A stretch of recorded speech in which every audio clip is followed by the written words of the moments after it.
Cuénteme, Mera, ¿qué se vio en la última clase?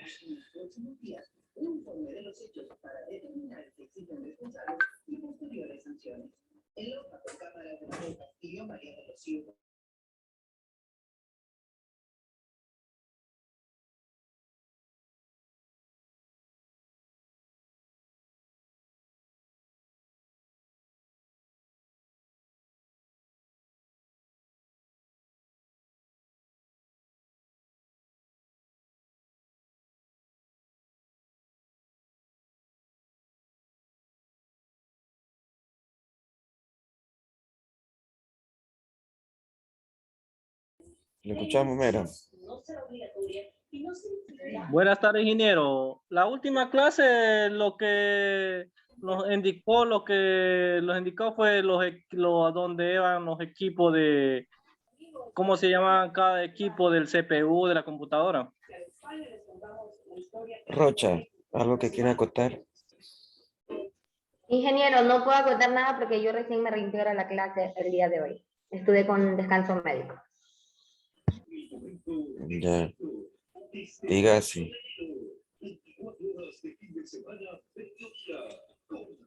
Diga así.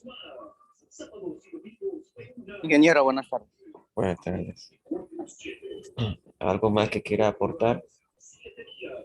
Sí, son componentes de las máquinas. No solamente conforman por partes, sino también tienen unas memorias internas que pueden almacenar información.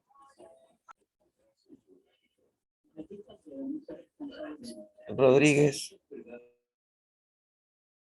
Sí, ingeniero, la clase pasada hablamos todos los que son las partes del CPU, cómo armar y cómo desarmar, qué capacidades se le puede adaptar, qué capacidades no se le puede adaptar. Esas partes más o menos tengo memoria de recuerdo. Listo. Y vamos a continuar con la parte de hardware y software. Ya estamos viendo la parte de hardware, los componentes del CPU, el monitor. Estamos viendo un poco de las características de los procesadores. Y hay una relación entre cada uno de ellos, arquitecturas y cosas así. Entonces vamos a seguir avanzando en esa parte. Hablar de los componentes y luego empezamos a hablar de la parte del software. Si no me escuchan, pues les ruego que suban un poco su volumen. No puedo tampoco gritar mucho. Creo que ya todo nos está dando el cuadro gripal. Con la bendición de Dios, pues no es nada más que gripe. En otros casos, pues eh, tienen, tienen la nueva cepa, ¿no? Entonces esperemos que también el Señor por su misericordia los levante. Y tenemos que estar siempre apoyados, nuestra fe plena. El único que no falla, nuestro Señor. Pero, bueno, vamos a presentarle una pantalla.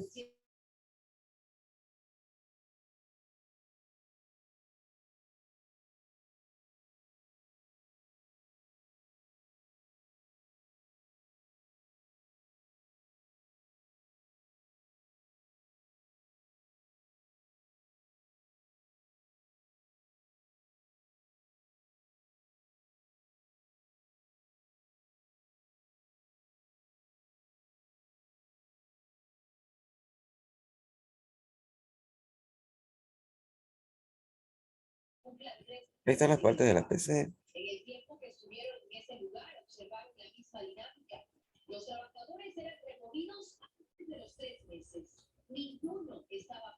Un ratito.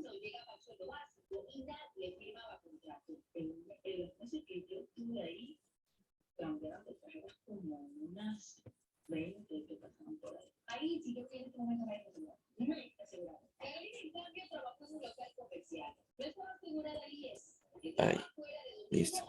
Entonces, estas son las partes de la PC. Vimos una parte, pero hay muchas partes. Dentro de la principal, pues vimos CPU, monitor, teclado, mouse, que son periféricos, dispositivos de pantalla y el CPU. Dentro del CPU, lo más importante es lo que le conoce el cerebro de la computadora.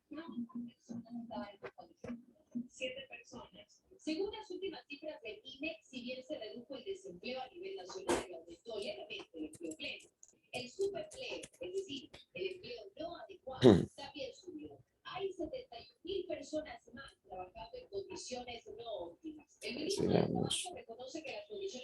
Entonces vamos a ver la parte del CPU. Entonces en el CPU, ahí encuentran algunas cuestiones. La fuente de poder, procesador.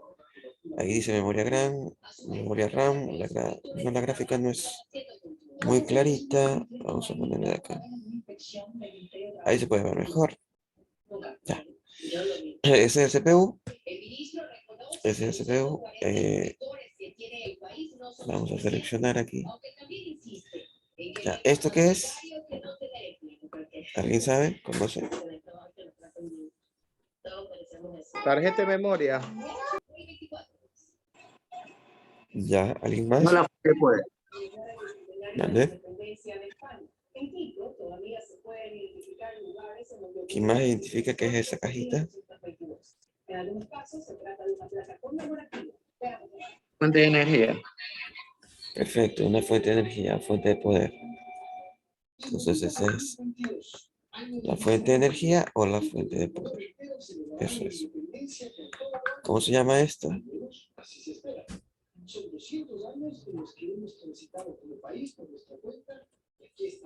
Lo último que encerré, ¿cómo se llama?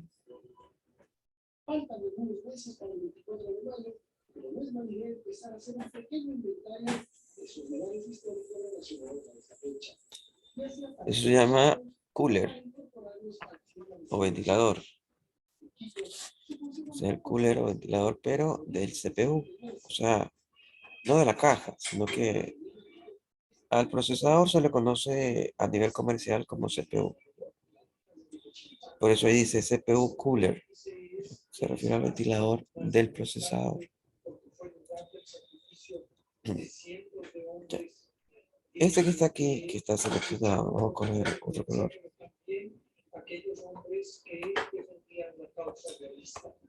Ese, ¿qué es? O sea, se refiere a todo, ¿no? Todo lo que está a color medio fucsia. ¿Qué es eso? Esto. Todo eso es color medio fucsia. ¿Qué creen que es? La tarjeta madre. Tarjeta madre. Correcto, la tarjeta madre. Esa es la tarjeta madre. Vamos bien. Entonces, el procesador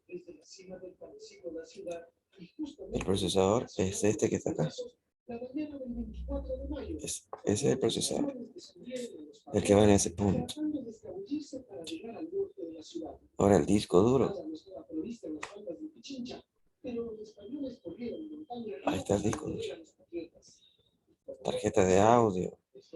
Fuente de poder. Es esta. Memoria. Son esas. El gabinete se refiere a la caja. Tarjeta gráfica. Parece que es esto. Bueno, ahí no se distingue muy bien. Habría que hacer un zoom. Pero parecería que fuera eso. Unidades ópticas. Se refiere a DVD, CD. Ese es. Y ya creo que no hay nada más. CPU cooler, pues es este. Y nada más. ¿Preguntas?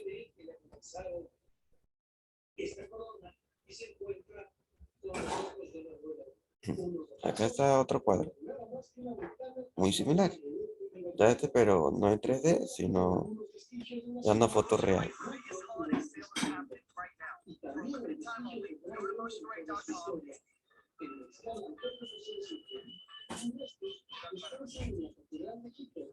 Y ahí está la foto real. Ahí están las unidades ópticas, el CD, DVD. Y actualmente pues la más poderosa es la de láser azul o Blu-ray. ¿Ya? Tienen los puertos USB. Estos puertos USB están actualmente en la parte trasera y en la parte frontal del CPU. Está la fuente de poder. Esta, que es la que estamos revisando, el cooler del procesador que está sobre el procesador y el procesador que está junto con la tarjeta madre. La placa madre es la placa más grande. La tarjeta de gráficos no aparece, pero sí, o sea, no aparece puesta, pero sí aparece en su descripción. Una tarjeta gráfica es esta y una tarjeta de audio es la que se encuentra acá. Bueno, profe, pero ¿cómo sabemos que es uno y el otro? Ustedes si recién empiezan, pues no lo saben. ¿Y cómo identificamos? Vamos a descifrar. La tarjeta de audio tiene que tener, no hay forma de esconderse, estos tres colores, al menos. No se ve bien, cambiamos de color. Al menos estos puntitos tiene que tener, que son el puerto para el micrófono, para el audífono y para el parlante. ¿Ya? Por eso es una tarjeta de audio. La tarjeta de gráfico viene por lo menos un VGA, que es el conector donde se conecta el monitor. Esta es una tarjeta gráfica. Aquí tiene el HDMI y aquí tiene un DVI. Ahí está el cooler, procesador. ¿Alguna pregunta? Esa tarjeta de gráfico, ¿dónde va esa tarjeta gráfico por ahí? Allí.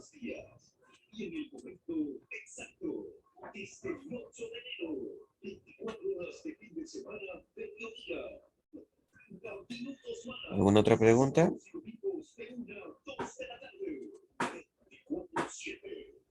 Ingeniero, ¿la fuente de poder siempre tiene que ser el mismo tamaño o varía también en tamaño? Varía. Hay diferentes tamaños. Y sobre todo precios. Desde 15, 16 dólares hasta 600, 800 dólares. Dependiendo de la tecnología. ¿Alguna otra pregunta? Ingeniero, buenas tardes. Una pregunta. ¿La memoria RAM se le puede instalar a cualquier computadora? Si requiere, sí. Si no requiere, no, pues. Sí. Ahora, ¿cómo se ve eso afectado? Ya, eso ya vamos a entrar despuesito a revisar esa partecita de la memoria.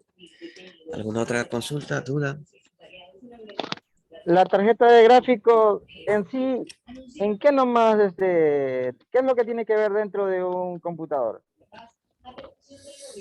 Ya vamos a poner atención en la tarjeta gráfica.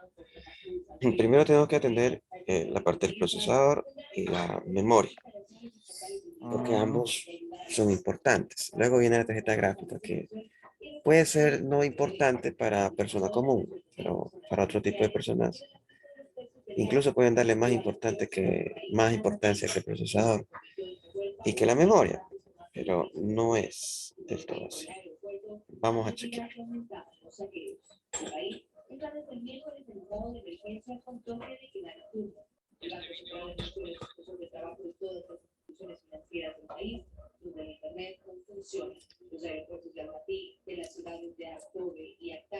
Y de la capital, Uzbekistán, no estaban operativos tras la cancelación de los vuelos el día anterior.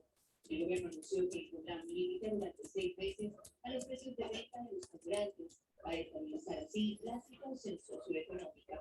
Angie Torres, 24 horas.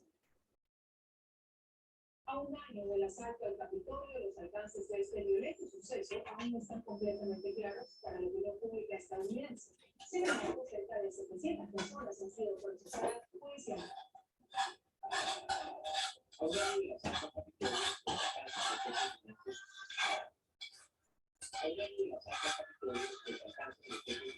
Bienvenidos a un nuevo video del canal. Hoy vamos a hablar de cada uno de los Esto es un procesador de ordenador. Aquí tenemos 3 elementos. Primero, una placa que es la que la componente.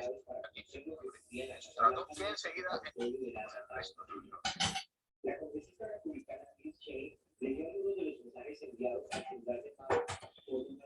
Vamos a revisar este video. Es bastante largo, pero hay que chequearlo.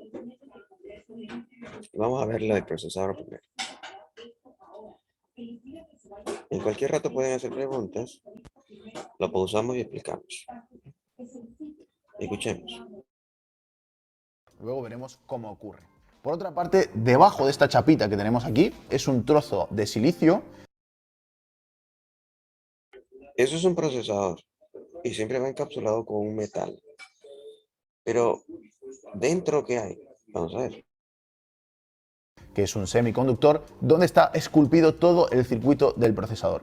El procesador lo podéis imaginar como una calculadora. Básicamente lo que hace son cálculos aritméticos y cumple instrucciones. Y todo lo que hace nuestro ordenador, o prácticamente todo, pasa por dentro del procesador. Ya sea ejecutar el sistema operativo, ejecutar la lógica de los videojuegos, cargar páginas web, absolutamente todo lo que hace el ordenador pasa por aquí. Y por último tenemos esta chapita por encima, esto que veis aquí, que cubre el sustrato, que enseguida entenderéis para qué funciona. De momento no lo voy a explicar. Ahora, desde que se pensaron por primera vez los ordenadores, desde que se inventaron, desde que su idea se concibió, básicamente el concepto es una especie de máquina de cálculo que opera sobre unos datos, ¿vale? Tenemos como una especie de calculadora y unos datos, y este procesador es capaz de ejecutar una serie de instrucciones por encima de estos datos. Así que una de las primeras cosas que necesita este procesador para poder trabajar es una memoria, ¿no? Porque ¿dónde guarda los datos? Pues para eso lo que tenemos es una unidad de almacenamiento. Hoy en día el tipo de unidad de almacenamiento más usado en los PCs nuevos es el SSD M.2. No solo existe este tipo, sino que también tenemos los típicos tradicionales discos duros, que son literalmente discos magnéticos,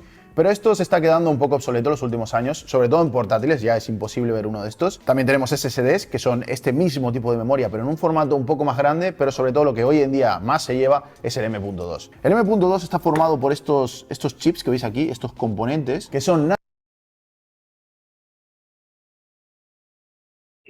¿Preguntas hasta allí? ¿O va muy rápido?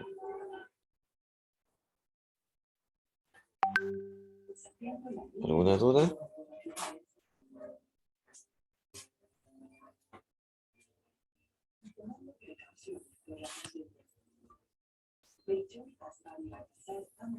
Va bien, ingeniero, va bien por lo que va indicando por cada cosa que funciona lo que es el procesador y lo que necesita el procesador para tener, para trabajar. Listo. Ya, pero ya pasó el procesador. Ahorita está pasando es al disco duro, ¿no? Este procesador para poder trabajar es una memoria, ¿no? Porque ¿dónde guarda los datos? Pues para eso lo que tenemos es una... Entonces aquí empieza a hablar de la unidad de almacenamiento, ¿no? Del disco. Ahora, en la unidad de almacenamiento tradicional, el HDD, Hard Disk Drive o disco duro normal. Y el SSD, que es el Solid State Disk. Y dentro del Solid State Disk, o famoso disco estado sólido, bueno, hay algunas variantes, ¿no? Más chiquitito, un poco más grande. En costos, pues va de mayor a menor, de izquierda a derecha. La más alta es la M2. Y de ahí le sigue el SSD y pues de ahí le sigue el HDD. Y en cuanto a desempeño, pues es igual. El desempeño peor es el que está al lado derecho. Y el que tiene mejor desempeño es el que está al lado izquierdo, o también conocida como M2. Hay más. Hay una más, que es la NVMe, que me imagino que ya me la dedican. Una unidad de almacenamiento. Hoy en día el tipo de unidad de almacenamiento más usado en los PCs nuevos es el SSD M.2. No solo existe este tipo, sino que también tenemos los típicos tradicionales discos duros, que son literalmente discos magnéticos, pero esto se está quedando un poco obsoleto en los últimos años, sobre todo en portátiles, ya es imposible ver uno de estos. También tenemos SSDs, que son este mismo tipo de memoria, pero en un formato un poco más grande, pero sobre todo lo que hoy en día más se lleva es el M.2. El M.2 está formado por estos chips que veis aquí, estos componentes, que son nada más ni nada menos que bancos de memoria. Esto lo que tiene dentro son un montón de transistores que permiten almacenar dentro datos, ¿no? Estos datos se almacenan en forma de ceros y unos, básicamente como un almacén. Y aquí, fijaros que tenemos un pequeño chip. Este chip de aquí también es un procesador. Es un pequeño procesador que está dedicado a manejar este almacén. Sería un poco como si estuviésemos en una biblioteca, la persona que se encarga de gestionar pues todos estos libros, ¿no? La que lleva todo el inventario. De esta manera, este chip se encarga no solo de guardar los datos y manejar el espacio dentro de todos estos bancos de memoria, sino que también se encarga de leerlas. Cuando el procesador le pide, oye, necesito X dato, habla directamente con este coprocesador que tenemos aquí. Entonces, aquí tendríamos la función más básica del procesador: leer datos, procesarlos y volver a almacenarlos. Esto es lo más básico que hace un PC, y lo hace muchas veces por segundo, y lo hace constantemente, incluso cuando estamos utilizando Windows. Ahora, esto parece muy bonito, pero tenemos un pequeño problema, ¿vale? Y es que esta unidad de almacenamiento sí que es verdad que tiene mucha capacidad. En este caso creo que son 2 terabytes o algo por el estilo, pero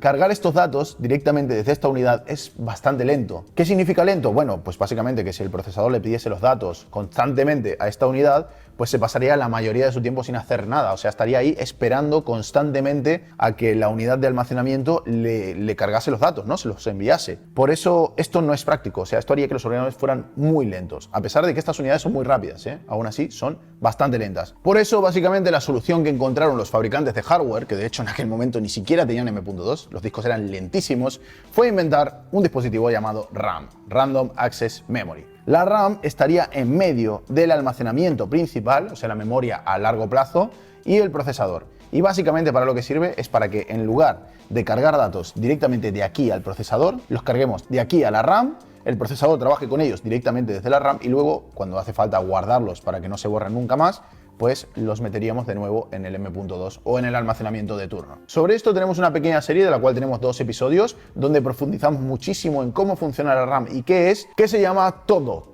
sobre la RAM. Podéis buscarlo directamente en YouTube y os dejaré abajo el link. Bueno, esta parte de todo lo de la RAM es bastante. El término aquí se refiere al sentido bastante literal. Hay muchas cosas que hay detrás de la memoria RAM. Sobre todo la frecuencia de reloj, tecnología, y cómo van variando estas tecnologías. Y tiene que ir de la mano junto con la tecnología del procesador.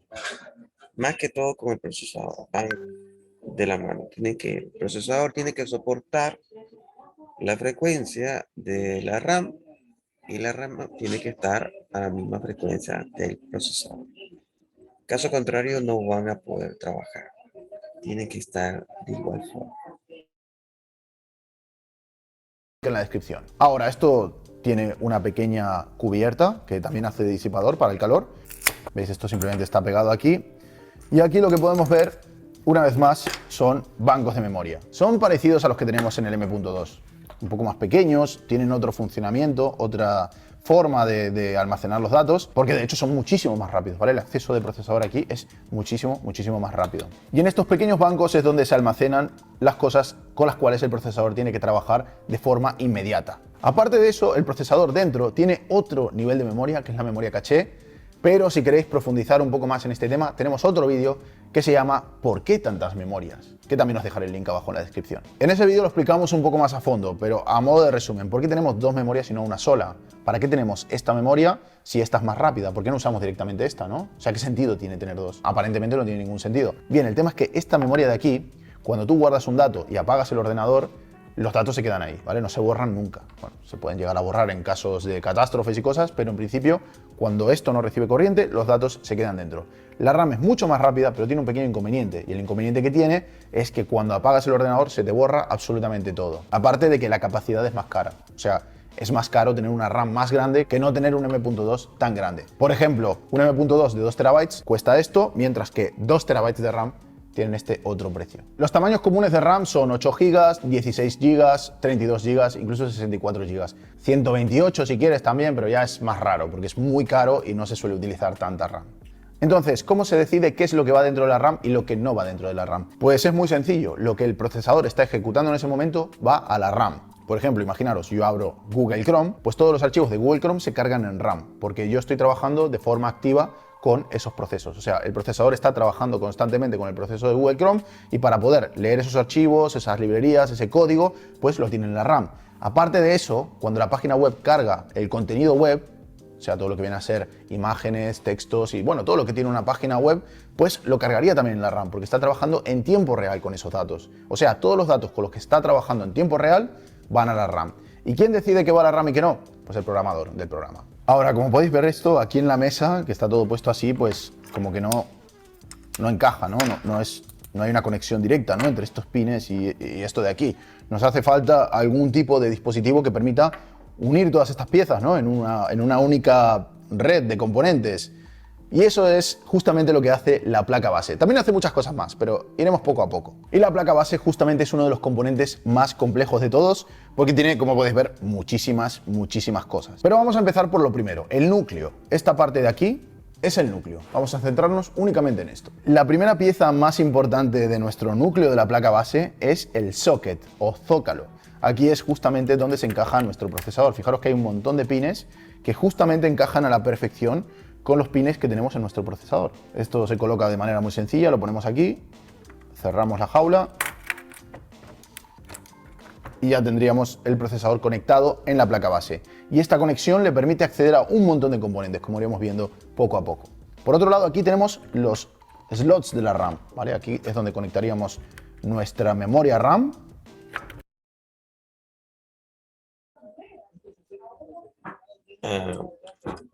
El mainboard que tienen aquí es un mainboard para un uso un poco de gama media alta. No es un baratito, tiene su costo. Ya, el costo de este aparato, pues, del mainboard, pues, sí es elevado, al menos aquí en nuestro país. Un mainboard de eso me imagino que está 260, poco más o menos. Es de gama alta. Son de doble canal en la parte de la RAM. Ya vamos a hablar de los canales, pero eso es lo que le encarece también al producto. Y tienen alguna otra tecnología adicional que ya van a ver en detalle el mainboard. Pero este mainboard, como les digo, no es uno de los más económicos. Está muy alejado de eso. Tampoco está pegado a los más caros. Hay otros mainboard que son sumamente caros. Este está como un poco del medio al alto. Sigamos. Y aunque no sea ahora mismo muy fácil de ver, aquí hay un montón de microcanales, vías muy pequeñitas, que van desde la RAM hacia el procesador, que de hecho son todas esas pequeñas pistas que podéis ver ahí. Eso es lo que se conoce como el bus de RAM. Esto ya justamente lo hablamos en la serie de todo sobre la RAM. Y es lo que permite que el procesador acceda de forma súper rápida a esta memoria. Muchos de los pines de debajo del procesador están conectados directamente a estas pequeñas líneas que van directamente a los pines de la RAM. Ahora, ¿qué pasa con la memoria a largo plazo, ¿no? Nuestro almacenamiento a largo plazo, en este caso un M.2 SSD. Se conectaría en las placas base modernas en esta zona de aquí. Afortunadamente tengo una placa base ya desmontada por aquí para enseñarosla sin ninguna de las protecciones. Esta es una placa de AMD, la que estábamos viendo antes es de Intel, pero básicamente es lo mismo. Aquí tenemos un pequeño slot donde se conecta nuestro M.2.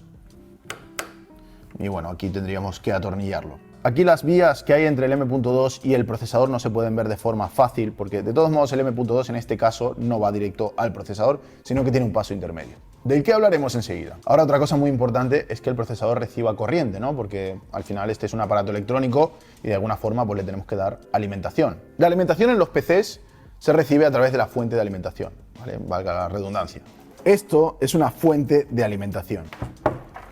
En España, a través de la red eléctrica, nosotros recibimos 230 voltios a 50 hercios, lo cual significa que nos llega, imaginaos que esto es una manguera de agua, pues nos llega agua con una presión X. Esa presión son 230, ¿vale? 230 voltios. Y por otro lado, esta corriente es alterna, lo que significa que tenemos dos polos y la mitad del tiempo la corriente fluye del polo A al polo B y la otra mitad del polo B al polo A. O sea, va cambiando constantemente. En concreto, 50 veces a cada segundo. Esto para nuestro ordenador nos sirve. O sea, es lo que nos viene de la corriente.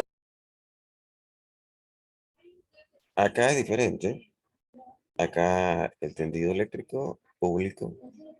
Trabajamos en 110 nominal, 110 nominal, pero realmente estamos trabajando por los 100, 120, por ahí, 100, 120. Si sobrepasa eso, pues estamos mal. Y a una frecuencia de 60 Hz. Entonces la presión, como allá es de 220 europeo, acá trabajamos en la norma americana con 110, 120. Esa sería la presión y la cantidad de agua que pasa sería la corriente que pasa por eso. Y la frecuencia, pues, aquí, pues, como lo vimos allá, cambia la polaridad, va de polo positivo a polo negativo en esa dirección y de ahí regresa de negativo a positivo 50 veces. En el caso de acá, de Ecuador, son 60 veces. Nosotros trabajamos a una frecuencia de 60 Hz. Esto quiere decir que un foco normal que ustedes tienen en casa o una fluorescente normal que ustedes tienen en casa, esa fluorescente o ese foco va a estar prendiéndose y apagándose 60 veces por segundo. Tan rápido que para nosotros lo vemos como que nunca se apagaba. ¿Ya? Ese es el tendido eléctrico aquí, en Ecuador. Y esta fuente, Corsair, es una de las más costosas dentro de la línea de fuente de poder de CPU. Sí hay en Ecuador, pero la gente que tiene dinero y sabe, compra. Ahí normalmente se compra, o el pueblo compra la más barata, siempre. No ve calidad, ve precio. En la parte europea se ve calidad más por precio. Es distinto. Sigamos viendo el video, saben que en cualquier momento pueden hacer preguntas. De la calle, porque es una forma muy útil de entregar esta corriente, pero no nos sirve para nuestro ordenador. Nuestro ordenador necesita corriente continua, o sea que todo el rato fluya en un sentido. Aparte de eso, 230 voltios son muchísimos, o sea, pensad que hay partes de nuestro PC que funcionan con 1,3 voltios, ¿vale? O sea, voltajes muchísimo más bajos. Por eso la fuente de alimentación justamente lo que hace es coger esta corriente de la calle y transformarla en distintos raíles. Tenemos raíles de 12 voltios, de 5 voltios, de 3,3 voltios. En fin, el trabajo sería un poco convertir esa corriente que nos llega en distintas salidas de distintos voltajes para distintas partes de nuestro ordenador. Entonces, volviendo a nuestra placa base, aquí tenemos dos sitios donde conectamos ya directamente la fuente de alimentación. Uno es el ATX y otro es el EPS. El EPS o CPU es el que alimenta directamente el procesador. Pero ¿qué pasa? Aquí nos van a llegar distintos raíles de 12 voltios, 5 voltios, etc. Y nosotros no es que vamos a meter ese voltaje directamente al procesador porque lo quemaríamos, sino que vamos a regular exactamente en cada momento cuál es el voltaje que llega a nuestro procesador. ¿Cómo lo vamos a hacer? A través de un módulo regulador de voltaje, que es toda esta zona de aquí, ¿vale? Toda esta parte de aquí arriba que veis de la placa base es la que se encarga de regular el voltaje para que sea exactamente en cada momento el que nuestro procesador necesita. Todo esto se llaman fases. En este caso tenemos una placa con un montón de fases, porque esta es una placa de gama muy alta, la verdad, es una placa de Asus, es la Dark Hero, es creo que la más top que tiene la marca básicamente. Y todas estas fases lo que van haciendo es filtrar y filtrar y filtrar y filtrar esa corriente hasta dar voltajes. Bueno, si mal no recuerdo, esa placa base o tarjeta madre, si es la que yo pienso, que parece que sí, estaba por los $3.000 solo la placa, si mal no recuerdo. Muy precisos en cada momento. Esto también lo hemos hablado en un vídeo que se llama ¿Quién fabrica las mejores placas base? En ese vídeo vais a entender la electrónica exacta de cómo funcionan las fases de alimentación, así que os lo recomiendo muchísimo. Link también abajo en la descripción. Por otro lado, también tenemos el cable ATX que alimenta la memoria RAM y también alimenta el resto de la placa base. A modo de resumen de todo lo que hemos visto hasta ahora, para repasar un poquito, ¿vale? Tenemos el procesador aquí en el centro, que es el que hace todas las tareas, ¿vale? Al final es el que se encarga de procesar todo lo que nosotros hacemos a medida que vamos utilizando el ordenador. Este procesador necesita una memoria con la que trabajar, por eso tenemos aquí el almacenamiento, que es donde se van a guardar todos los datos, programas, fotos, absolutamente todo lo que tenemos en nuestro ordenador va al almacenamiento, y aparte tenemos una memoria intermedia que es de alta velocidad para que nuestro procesador pueda trabajar de forma súper rápida con lo que está haciendo en ese momento. Aparte tenemos la placa base, que vendría a ser donde están todas las autopistas que interconectan estas piezas. Y tenemos nuestra fuente de alimentación, que es de donde vamos a sacar, pues, esta corriente que va a alimentar tanto el procesador como los componentes secundarios, como la RAM y la memoria principal, entre otros. Y hasta aquí todo bien, solo que tenemos otro problema más, y de hecho es un problema bastante grave, y es el problema principal, uno de los problemas principales que existen en informática, y es que este procesador, que como os decía hace un segundo es la pieza central de nuestro ordenador, está hecho de un material semiconductor. Ese material semiconductor, que es el silicio, tiene unas ventajas muy interesantes, que es que nosotros, aplicando ciertas corrientes en ciertos sitios, en ciertos momentos, podemos modificar el circuito, abrir y cerrar puertas, de manera que podemos hacer que esto haga cálculos incluso muy complejos y muy variados. Entonces, aquí dentro lo que tenemos es una serie de compuertas que se abren y se cierran bajo demanda, o sea, es el funcionamiento interno. Millones de puertas que se van abriendo y cerrando según lo que necesitemos en cada momento. Pero estas puertas tienen un coste, y es que sí, son muy bonitas porque se pueden abrir y cerrar, pero la corriente no es que fluya tampoco de forma súper fácil. Hay una cierta resistencia. Digamos que parte de la corriente que fluye se nos queda por el camino. Y no es que se pierda, sino que se convierte en calor. Eso significa que el procesador, simplemente por estar encendido y funcionando, genera calor. Y eso es un gran problema. Tenemos que enfriarlo como sea, porque si no lo enfriásemos, básicamente se quemaría. Hay componentes que se pueden enfriar de forma un poco más fácil, como por ejemplo la RAM, que también está hecha de silicio y también necesita enfriarse, pero bueno, simplemente con placas como estas, que son de aluminio, ya se enfría. Pero en el caso del procesador sí que es un poco más difícil, y por eso tenemos siempre un disipador. Este es el único disipador que tengo aquí en la oficina para enseñaros. Hay muchos tipos de disipadores. Lo más sencillo es una pieza de cobre que va encima del procesador y que permite enfriar, ¿vale? En este caso tengo una líquida todo en uno, en la cual tengo una pieza de cobre que va encima del procesador. Dentro tiene una pequeña bomba de agua que bombea agua a través de estos tubos y los hace pasar por este radiador, ¿vale? Este radiador es el que enfría el agua. O sea, esto básicamente es un sistema de refrigeración de agua que enfría el PC a través de agua. Y aparte, como podéis ver, tenemos un par de ventiladores, ¿vale? Estos ventiladores también necesitan alimentación. ¿Cómo les damos corriente a estos ventiladores? Pues mira, la placa base nos tiene cubiertos. Es una cosa muy buena, ¿no?, de tener la placa base, que es que la placa base ya nos trae un montón de trabajo hecho. Por ejemplo, aquí tenemos pines para conectar ventiladores estándar. Aquí podría conectar, por ejemplo, los dos ventiladores de mi refrigeración todo en uno. Ya ha llegado el momento de responder a por qué tenemos esta pequeña placa de metal encima de nuestro chip, y es básicamente un adaptador universal. O sea, para que nosotros podamos usar cualquier tipo de refrigeración por aquí encima sin cargarnos el chip que hay dentro, pues las marcas directamente traen como una especie de platina por encima, que está hecha normalmente de cobre niquelado. O sea, esto es cobre, pero tiene níquel por encima, pues está hecha de cobre niquelado, y nosotros por encima le ponemos cualquier tipo de disipador que exista en el mercado. Así, si ellos sacan en el futuro un modelo que el chip es un poco distinto, pues le ponen una platina por encima que lo convierte en universal, ¿no? Y ahí podemos usar cualquier tipo de disipador. Ahora, para unir esto con nuestra refrigeración, utilizamos un componente llamado pasta térmica. La pasta térmica la aplicaríamos entre estas dos superficies, y la usamos básicamente por un motivo muy sencillo, y es que estos metales a nivel microscópico son rugosos. O sea, si tú miras esto en un microscopio, verías que son como una especie de montañas, ¿vale? Y eso significa que cuando los unamos habrá aire en medio. O sea, no se tocarán de forma directa, se tocarán en muy pocos puntos. Así que la pasta lo que permite es, pues, un poco la idea del sándwich con mermelada en medio, ¿no? Que se nos pega, pues sería un poco eso, ¿no? Que hay... Preguntas hasta allí. ¿Sí está claro? ¿Alguna duda? Ahí más o menos entendiendo, licenciado. ¿Qué entendió? Ingeniero. Cuénteme, Rodríguez. No, lo que pasa es que hay variedades, y entonces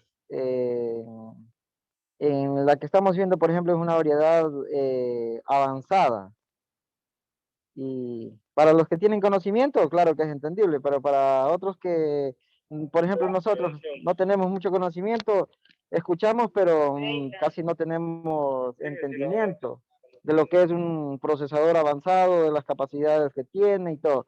Pero lo que sí se puede entender es que, por ejemplo, un computador sin procesador no puede funcionar, eso sí es lógico. También que sin una fuente tampoco no puede funcionar. Entonces son partes importantes que van dentro de un computador, eso sí, pero de ahí de que, chuta, diferentes por capacidades y precios, chuta, nosotros, lo digo por mí, mejor dicho, me quedo en un cero. Ya, lo que me interesa es lo que usted captó. Eso es lo único que me interesa, por eso estoy preguntando. Profe, una pequeña consulta. En el caso, usted dijo que no sé si es el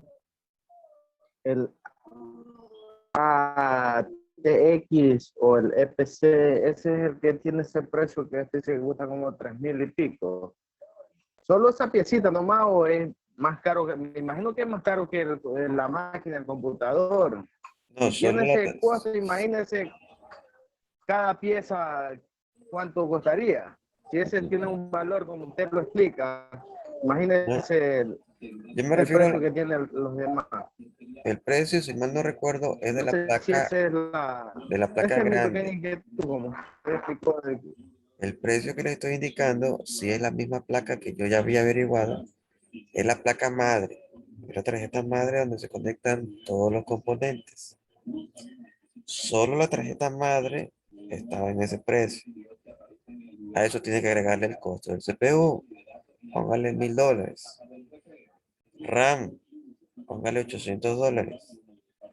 Fuente de poder, una buena, póngale $400. Un CPU, un case, uno bueno, póngale $100.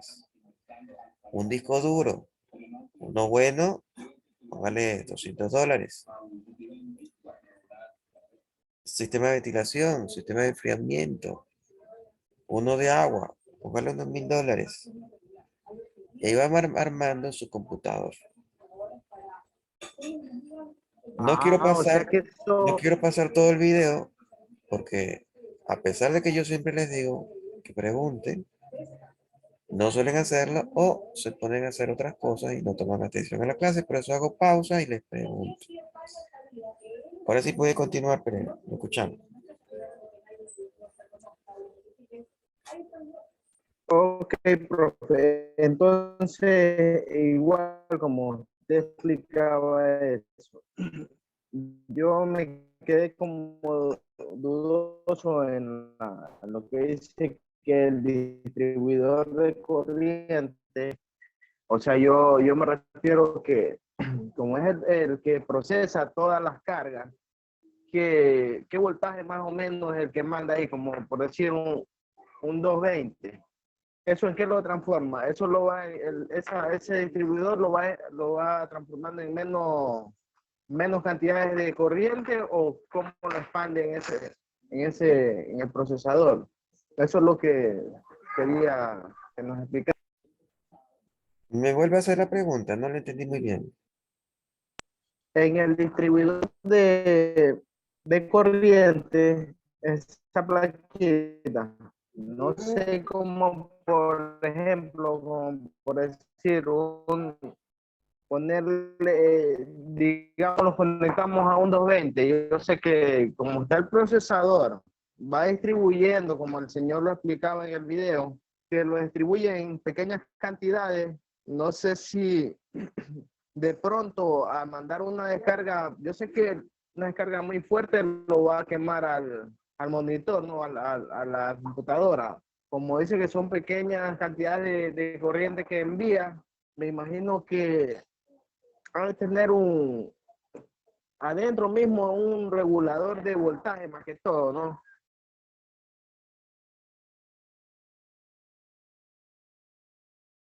Ya le entendí, ya le voy a explicar.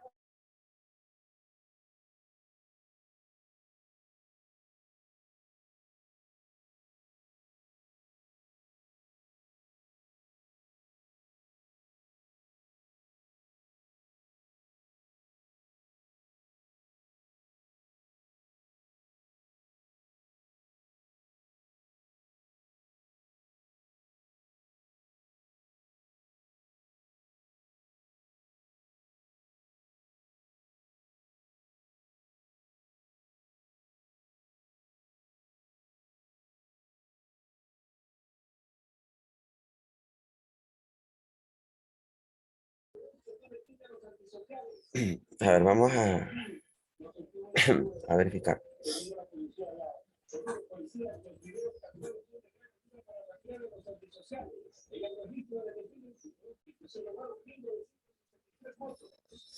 Ya.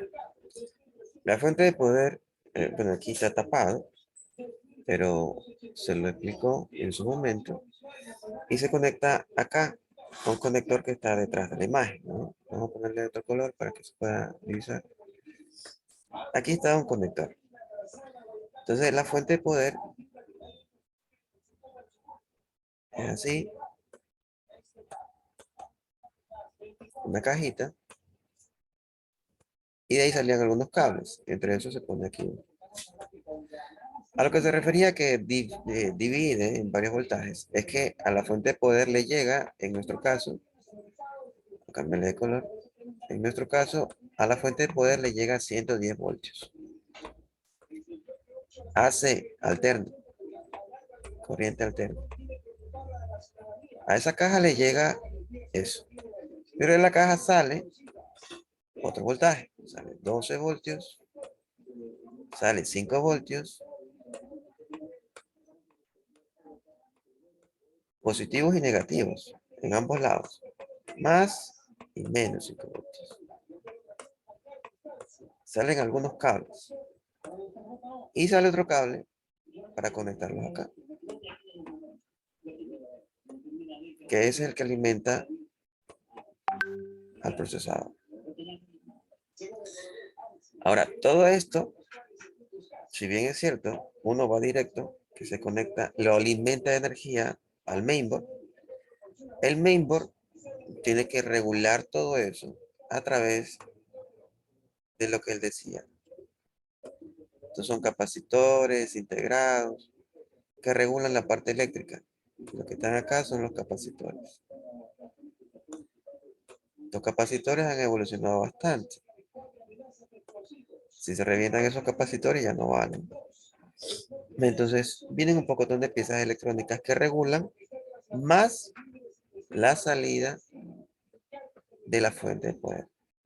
Entonces, esta es una fuente de poder sofisticada, sale una buena calidad. Pero a pesar de eso, la garantía que tiene el mainboard es que tiene su propio controlador para darle más eficiencia a la energía que da la fuente de poder. ¿Y por qué hace eso? ¿Para gastar más dinero? No. Las fuentes de poder hay de diferentes marcas y precios. Entonces, no todas tienen las mismas normas de calidad. Entonces, unos pueden dar una mejor calidad, otros dar una menor calidad. Para asegurarse, entonces ellos manejan su propio control. ¿Sí está claro hasta allí? O sea, ingeniero, sería que la fuente de poder es la que recibe la electricidad, mejor dicho, directamente así. Recibe la electricidad y distribuye al equipo. O sea, se puede poner un adicional como un distribuidor de energía, como también no se le puede poner. Eso depende del aparato. ¿Me repite de nuevo la pregunta? O sea, la fuente de poder es la que recibe la energía. Digamos, uno tiene la costumbre de conectar un aparato directamente a 110 Ajá. voltios, ya. Entonces uno tiene la costumbre y quien recibe esa energía es el distribuidor, ya. Y a la vez, uno se puede comprar un adaptador, o sea, un adicional, que ese es el adicional que distribuye la energía a la fuente de poder, y la fuente de poder ya no recibiría un solo voltio de 110, sino que ya la recibiría dividida. No le entendí. No me entendía. A ver, Ya, o sea, digo, a un ver, esfuerzo más voy y... voy de primero ya. O sea, la fuente de poder es la que recibe la energía. Ya, Correcto. correcto. Uno tiene la costumbre de conectar, digamos, una lacto. Ya, tiene la fuente de poder, digamos, una más o menos buena. Ya. Ya, uno tiene la costumbre de conectarla directo, ya. Uno coge, la conecta directo, ya. Entonces, la fuente de poder es la que recibe 110 y de ahí la distribuye alrededor de la lácteo, ya. Es así como esto funciona, ¿no? Correcto, sí. Ya. Entonces, eso sería lo normal, lo que uno hace con normalidad, o sea, lo más común. Eso es lo común que uno hace ya. Correcto. Listo. Entonces el compañero antes le preguntaba, si uno se conecta directamente, la fuente de poder con una energía más alta se puede quemar todo el aparato, es lo que usted también nos supo manifestar, ¿no? Sí. Ya. Sí. Entonces, ahí va adicional, el adicional que es el distribuidor de energía. Ese no va ingresado dentro del aparato, sino que es un adicional que se compra aparte, ¿no? Esa partecita es la que no lograba entender. Se refiere al distribuidor como el UPC, al que le da energía si se va la luz, o al regulador de voltaje. Es el regulador de voltaje, exacto. Ah, ya. Vamos a explicar esa parte. Ya.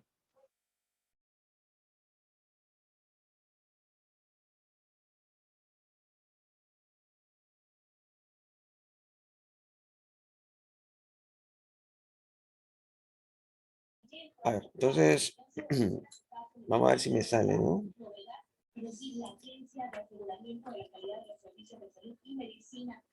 Ahí estamos. Entonces, ahí estamos nuestro medidor. Por aquí está. Vamos a tratar de poner.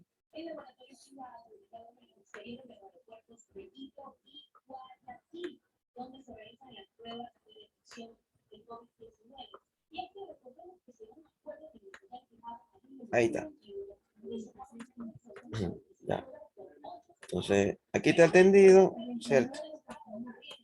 Ahí está el tendido. Y de ahí viene a su casa los cablecitos, ¿no? Ya está. Ahí está el medidor. Ahí está el relojito.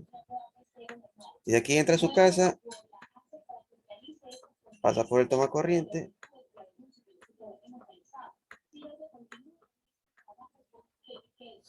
Y conecta su aparato. ¿Cierto? Entonces aquí viene el enchufe.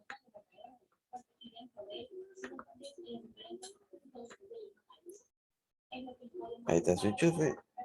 Su pata. Y se conecta al CPU.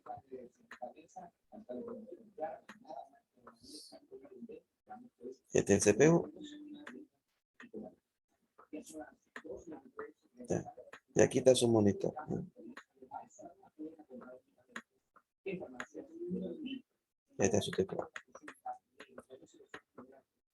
Esto se conecta acá, esto se conecta acá y listo. Estamos bien hasta ahí. ¿Cierto? Así es. Ya. Aquí viene 110.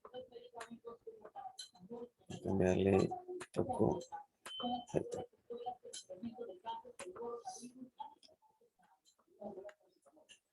110 voltios. Acá también están los 110 voltios. ¿Cierto? Ahora, ¿qué pasa si no le metemos nada y le metemos directo a lo que nos da público? El servicio público, si lo metemos directo, corremos el riesgo de que si hay un apagón o hay una falla en el servicio público, esto quiere decir, esto viene a ser, la corriente tiene que venir así. Asuma que se vea bonito, ¿no? La corriente debe venir así. Esto es 110.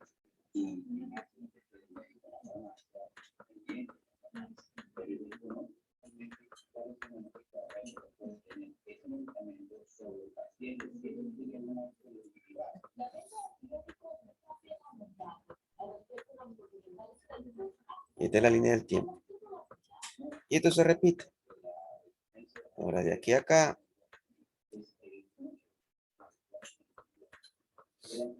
Hay 1/60. Una fracción de segundo. 60 ondas. Tiene que hacerlo en un segundo. Así viene la corriente. ¿Qué pasa con los reguladores de voltaje? ¿Para qué nos sirven esos reguladores de voltaje? Será un costo de loco, no es necesario, porque comprarlo, funciona, no funciona. Cuando los aparatos son costosos, como un computador, o quieren alargarle la vida de una inversión que están haciendo, cocina eléctrica, refrigeradora, lavadora, o cosas así, que les ha costado su bolsillo, pues, ha sufrido para conseguirlo, ustedes tratan de cuidarlo. ¿Estamos bien?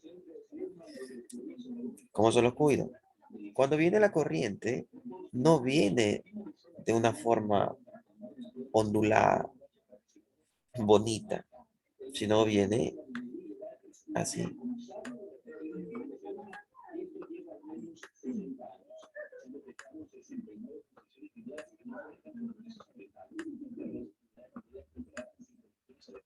Entonces viene como media despeinada, media loca, media arrebatada. Entonces esos picos que aparecen ahí, esos picos, tanto para arriba y para abajo, eventualmente pueden dañar el equipo. Si nosotros tuviéramos un ente regulador de calidad, no necesitaríamos un regulador de voltaje. Pero mandar una calidad buena de energía también incurre gastos enormes. Me imagino que por eso no lo hace. Entonces la calidad que nos manda pues no es muy buena, así como el agua. Ustedes pueden tomar agua del grifo.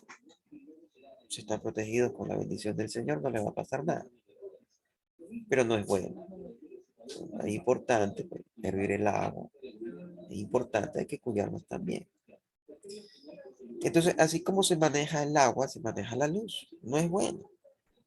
Por eso necesitamos protegernos de forma privada, así como la seguridad.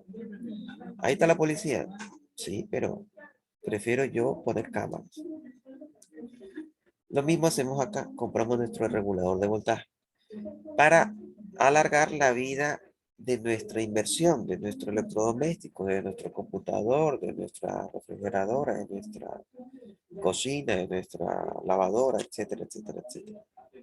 Entonces, con ese regulador, sí vamos a tener una onda más bonita. Entonces, aparte del regulador, viene con un sistema de protección, que cuando se va la luz, no vuelve a encenderse a menos que ustedes la enciendan. ¿Por qué?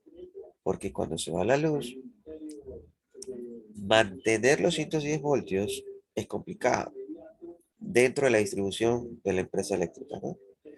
Entonces, cuando hay un fallo y lo vuelven a cargar, mandar toda la energía, no le viene 110, le puede venir 120, 125, hasta 150, después de un apagón. Y a medida que la gente va conectando sus aparatos o los aparatos se van encendiendo porque ya llegó la energía, entonces de los 150 que llegó el tope, va bajando porque la gente va encendiendo sus aparatos porque los aparatos se van encendiendo solos y finalmente llega a lo estable 110. Perfecto, ya se reguló. Sí, pero hay un salto de 150 a 110. O sea, hay 40 voltios en exceso. Esos 40 voltios son los que dañan a su electrodoméstico.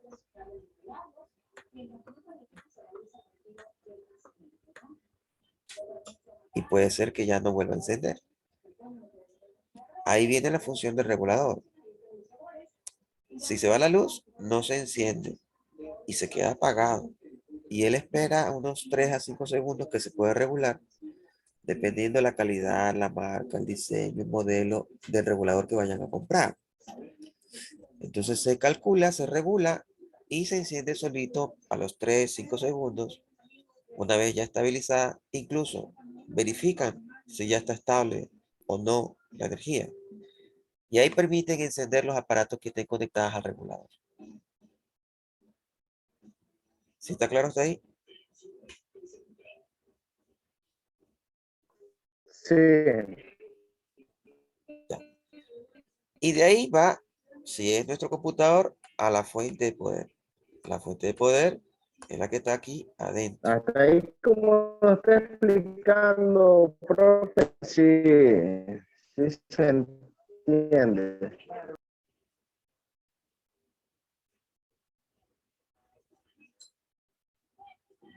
Ya, asumí que solo fue que sí se entiende. O su internet se quedó mal, que ya no llegó más señal que sí se entiende. Entonces, colocamos acá pues, nuestra cajita, la conectamos ahí, y ese a su vez pues alimenta toda la placa. Entonces, aquí hay varias protecciones. Uno, si la fuente de poder es buena y hay un fallo, entonces se daña la fuente de poder y no se daña la tarjeta principal. Esta sí funciona, pero esta se daña. Si esta es mala, de mala calidad, entonces da todo el paso excesivo a la placa. Entonces, este puede ser que esté vivo, puede ser que esté vivo o que se muera, pero arrojó todo el voltaje suministrado por la fuente pública y lo manda. Entonces viene excesivo el voltaje, quema la tarjeta y se acabó. Ahora, dentro de la tarjeta hay otro regulador que también lo protege. Entonces, si la tarjeta es buena, protege, se quema posiblemente la tarjeta, pero no sus componentes. Y el procesador queda vivo, la memoria queda vivo, el disco queda vivo. Entonces, hay algunos niveles. Ingeniero, una pregunta. La Dígame. fuente de poder tiene fusible y Sí. no se quema la fuente de poder, se quema los fusibles. No, si se quema la fuente de poder. ¿Será? No será, es. En el mejor de los casos, se le quema el fusible. Pero hay algunos técnicos, incluso usted, vamos a suponer que a usted se le quema el fusible, ¿ya? Y vamos a suponer que usted necesita entregar un documento ya. Entonces, ¿usted es casada? ¿Tiene esposo? ¿Tiene esposo? ¿Se nos fue? Vamos a asumir que tenga esposo, ya que no nos contesta. Entonces, el esposo no sabe, pero le dice, mírate en YouTube cómo me arreglas esto. Entonces, se pone a ver a YouTube y le dicen, mira, si tú tienes un fusible que se te dañó, aquí vienen las garras. Entonces le dice, fácil. Si tienes ese fusible que se te daña, sácalo. Entonces, la persona lo saca, coge un hilo cualquiera y únelo. Conéctate a la fuente, conéctate al enchufe y verás que la fuente de poder te trabaja. Perfecto. Entonces le hace eso, lo que vio en YouTube, y le dice a la compañera que no sé quién fue, pues no me fijé. Y dice, ya está. Ya te la arreglé. Ya funciona. Contenta, hace su trabajo y lo entrega. No sabe qué hizo, pero funciona. Entonces lo alaba porque terminó su trabajo y logró reparar la fuente de poder. Se olvidan que tuvo fusible, pero quedó reparado. ¿Cierto? Quedó reparado. Entonces, otra vez hubo un apagón, vuelve a pasar la falla. Ya no se puede quemar el fusible, porque le puso como 3 cables ahí.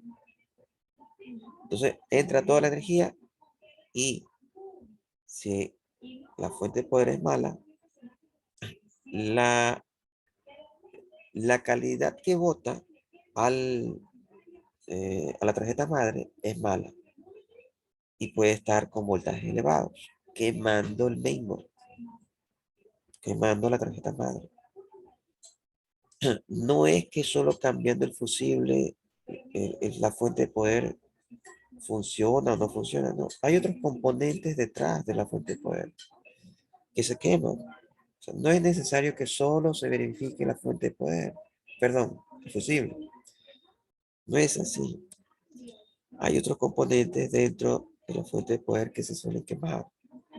Porque si fuera así, bueno, el trabajo del técnico, sea para refrigeración, sea para cocina eléctrica, sea para computador, fuera fácil. Solo revisa el fusible. Si se te quemó, cámbiale y ya está. Te vas con tu celular. ¿Qué pasó? No enciende. Revisa el fusible. Cámbiale el fusible y se acabó. No es así. ¿Se te quemó el televisor? Revisa el fusible. Si el fusible se quemó, cámbialo. No es así. En la fuente de poder hay otros componentes que se queman. Porque incluso el fusible queda bueno. El fusible sabe quedar bueno, pero los otros componentes se dañan, se revientan, se queman.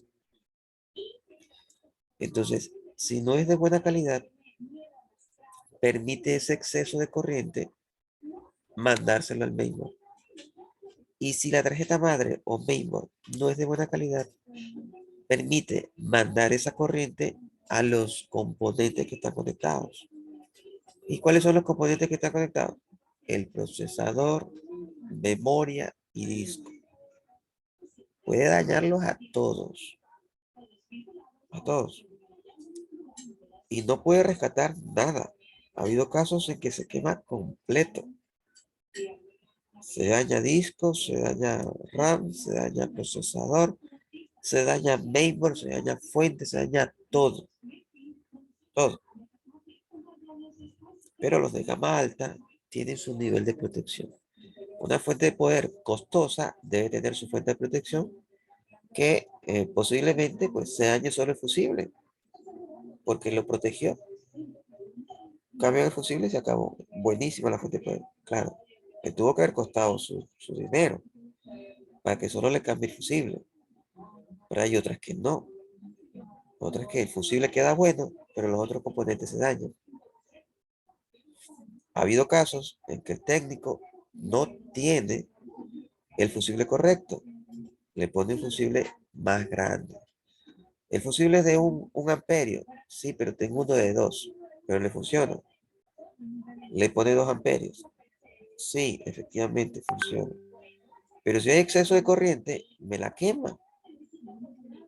Entonces el fusible queda vivo, sí, porque me lo pusiste mal. Pero me quemaste la fuente. Y si me quemas la fuente y fue de mala calidad, me quemas el computador. ¿Sí está claro? Preguntas.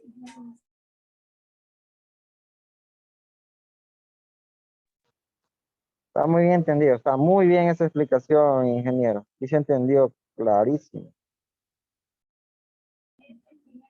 Listo. Entonces ya salgo de esto. Sigamos viendo el video.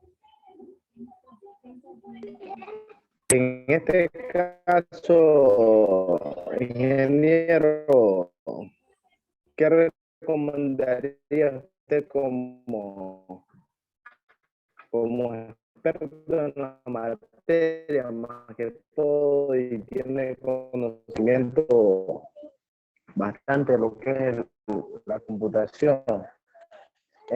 Con respecto a armar una computadora uno mismo o comprarla. Yo sé que, como usted dice, cuesta más invertir más que todo en algo que le va a durar bastante tiempo, en que comprar una nueva, ¿no? Que uno ya la arma con todas las piezas que usted, como sabe de computación, usted la va a armar a su gusto. ¿Qué recomendaría usted?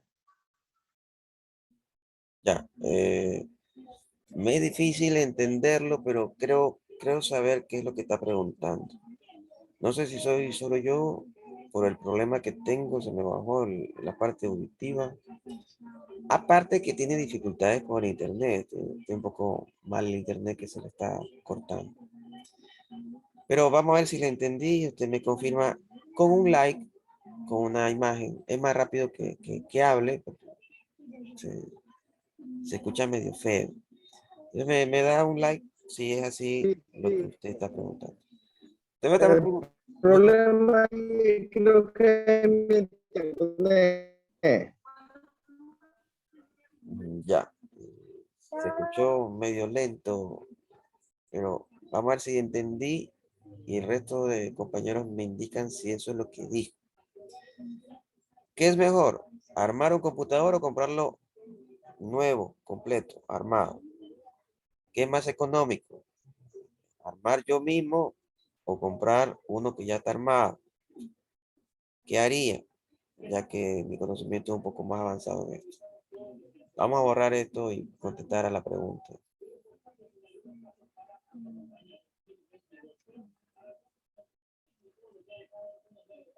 Listo.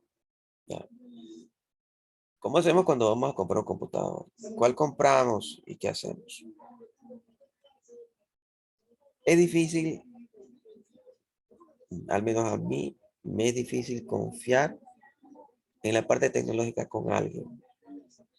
Yo personalmente he visitado algunos centros comerciales, casas comerciales, donde venden electrodomésticos. No voy a dar las marcas, ya son conocidas. Pues, algunas casas comerciales que venden de todo y entre eso están computadores. Entonces, hay como 10 casas comerciales que venden de todo entre esos computadores. Pero los vendedores pues no saben mucho en la parte técnica, más en la parte de la venta. O sea, cómo te puedo financiar, cuál es la que es aparentemente más cara, aparentemente el equipo es más costoso, y cómo se puede financiar. El tema de financiamiento, dar estrategias para que puedan ser accesibles. Los productos, sí, todo vendedor debería de saberlo y son buenos en ese aspecto. Pero en términos técnicos no son muy buenos. No tienen el perfil y no saben vender. Piensan que es lo mismo vender una papa a vender un computador. Piensan lo mismo que, así como vendo un colchón, yo te puedo vender un computador. No es igual. Para saber qué computador se requiere, pues depende de quién lo va a usar.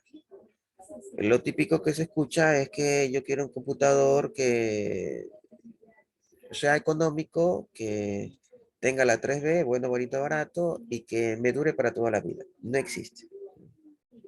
Eso no existe. No hay computador que le dure para toda la vida. Yo quiero invertir poquito, pero que el computador pues tenga el rendimiento como comprado. O sea, lo compré hoy, es rápida y así quiero que permanezca siempre. No hay tal. Si lo va a usar, no hay forma de que el computador quede así de rápido si lo está usando. Hay una solución para eso, pero en términos eh, didácticos, no hay manera de que si usted usa el computador siempre le va a quedar rápido, así como lo compró. No, porque le va a poner programas y que mi hijo necesita tal programa y que le mandaron a subir AutoCAD, que ahorita le está dando AutoCAD. Entonces son cosas diferentes. Bueno, ¿quiere comprarle computador para su niño? ¿Qué edad tiene su niño? ¿Está en la escuela o en el colegio? ¿Está en el colegio? ¿Qué estudia su niño? No está estudiando bachillerato unificado. Ah, ya. ¿No tiene especialidad? No. Bueno, si no tiene especialidad, si está estudiando bachillerato unificado, cómprele cualquier computador que le sirva. ¿Qué es lo que va a hacer? Va a usar Word, Excel y PowerPoint. No va a usar nada más. Por ahí, por ahí, si la escuela, colegio, es un poco más exigente, puede ser que le manden a Photoshop, Illustrator. Puede ser. Pero para los trabajos que vaya a hacer tanto en Photoshop como Illustrator, son muy básicos. O sea, casi cualquier computador que esté al alcance de su bolsillo va a poder trabajar. No, pero quiero que el computador sea rápido. O sea, si usted quiere características adicionales, le va a costar. Eso no hay duda. O sea, no hay cosa que usted diga, yo quiero un Mercedes-Benz, pero que me cueste $1000. No hay forma. Si quiere más cosas, le va a costar. ¿Qué es preferible? ¿Confiar en el vendedor o comprar por mi cuenta? Si usted se siente capaz en hacerlo, hágalo. Averigüe, asesórese, usted mismo aprende y nunca se va a olvidar. Si usted se siente capaz. Si no se siente capaz, pero es capaz de investigar, hágalo. Si no es capaz de investigar y tampoco se siente capaz de arriesgarse, no lo haga. Consulte quién le puede ayudar a comprar un computador. Es más rápido. Entonces busque a alguien cercano que le acompañe a cotizar un computador. Quiero comprar este computador, mira a ver si está bien, si está mal. Entonces le va a decir, no, si está bien, no, para eso no te sirve. Depende de para quién es o para qué lo van a utilizar. Si es para uso doméstico, casi cualquier computador sirve. Si es para uso particular, que mi hijo está estudiando ya la universidad y ya como es universidad me está pidiendo una Mac que cuesta $5000 y eso le están pidiendo en la universidad, falso. No se engañe. La universidad no le pide máquina. Cada uno decide qué comprar en función de su bolsillo. La universidad no le exige una marca en particular, no, pero sí le exige que cumpla las tareas. En función de eso, usted tiene que ver qué computador comprar. ¿Sí está claro?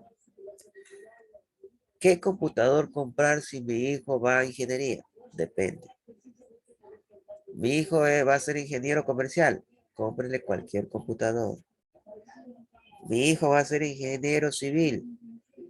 Cómprele un computador que tenga tarjeta aceleradora gráfica mínima de 256, 1 giga, una GTX,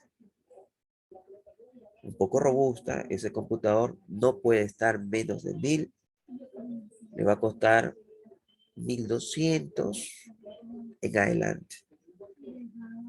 ¿Qué pasa si mi hijo va a estudiar diseño gráfico, pero en una de las mejores escuelas de diseño gráfico? Yo le voy a preguntar, ¿y cuál es?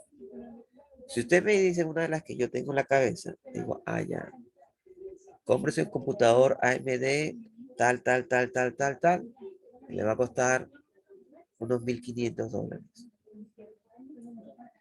Y así se empieza a dar un alcance de qué computador es el que usted necesita. Porque no va a desperdiciar $5000 en un computador cuando no le va a sacar provecho. Cuando su hijo le dijo, no, este es el computador que necesito. A ver, ¿qué estás haciendo? Que ahorita vamos por Word. Entonces te compré un computador de $5000, ¿para qué hablas Word? No, pues, ya terminaste. Sí, ya me voy a graduar. Ya. ¿Y qué aprendiste? A usar Word. Tampoco. Yo si fuera padre, devuélveme mis $5000 o la vendo ahorita mismo para sacar todo ese dinero invertido. Para Word hubieras utilizado tu teléfono celular. ¿Pero para qué comprarte una computadora de $5000 para usar Word? ¿Sí me explico? Preguntas.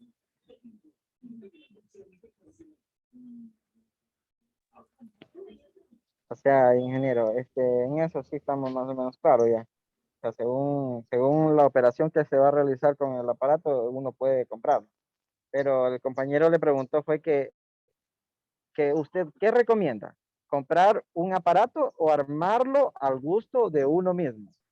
Depende de qué capacidad se sienta. Tanto económico, tanto en cuanto a arriesgarse y conocimiento. Si usted se cree arriesgado, como eso sí les dije, si usted se siente capaz de poderlo hacer, porque usted ya ha construido cosas en su casa. Hágalo. Es mejor. Porque es mejor saber usted mismo qué tiene el computador que comprar uno que no sabe qué es lo que tiene. Ni el vendedor sabe qué es lo que tiene. Entonces, si usted lo arma, usted mismo compra las partes, las piezas y las arma. ¿Sale más económico? Puede salirle más económico. Es una opción.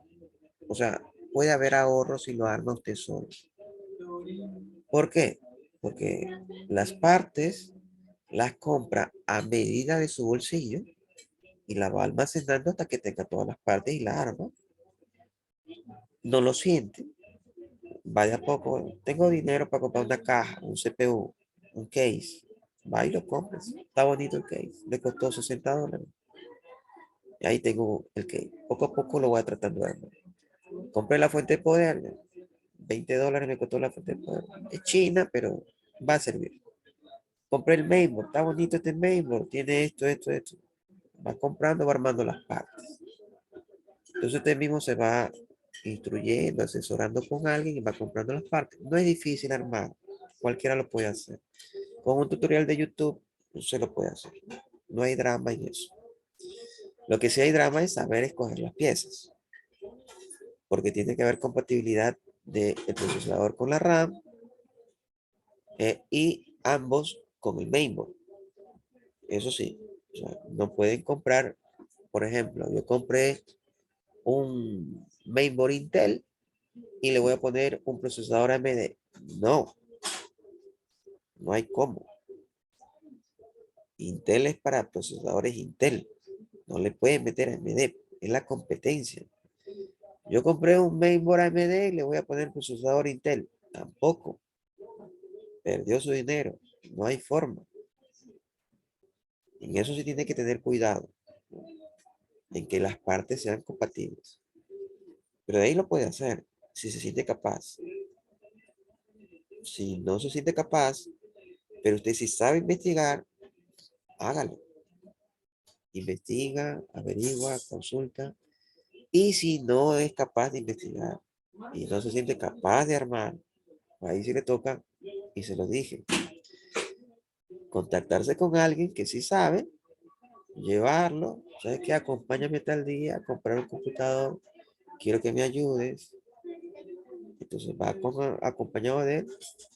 Y bueno, eso sirve de dos cosas, ¿no? Una, en teoría, para que le ayude a comprar y otra, a responsabilizarlo de la compra, ¿no? Algo sale mal, pero si tú me ayudaste a comprarla, ¿qué pasó? O sea, yo confié en ti, ¿qué pasó? Y le ayuda en teoría en algún problema que tenga, pues ayudarlo a reclamar, ¿no? En teoría, ayudarse de un tercero que conoce un poco más del área. Así como se van a comprar un carro, a comprar algo. Ustedes no saben, buscan a alguien que sepa, ¿cierto? Van a comprar una ropa, unos zapatos. Van a alguien que sabe o negociar o sabe reconocer el original. Entonces, este sabe el original. Allá, ven. Pero este sabe negociar porque yo no sé negociar. Van con los dos. Entonces, ¿es el original? Sí. Ya. Ahora sí empieza a negociar tú. Los dos me van a ayudar. Y empiezan a negociar. Eso es lo que les puedo recomendar. Que si lo hacen ustedes, puede incurrir en ahorro. Si lo compran directo armado, la ventaja es que no pierden tiempo en comprar todas las partes y armarlo, sino que lo otro es confiar en lo que el vendedor le diga. Pero si va asesorado, entonces, en teoría no habría problema. Yo mi primer computador fui asesorado. Se compró, pero ya el segundo lo armé. El tercero lo armé. Y de ella he comprado laptop. Por mi cuenta, he comprado laptop. He comprado como 4 laptops. ¿Alguna pregunta, duda?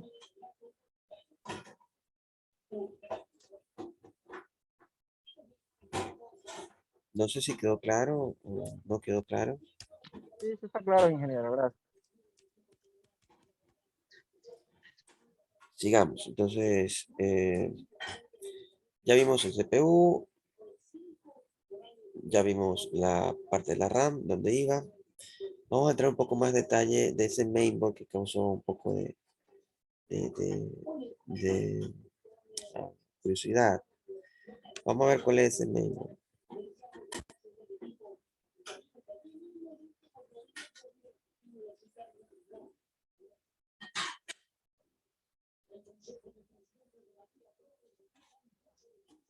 El contacto sea absoluto. Calor paso de esta platita.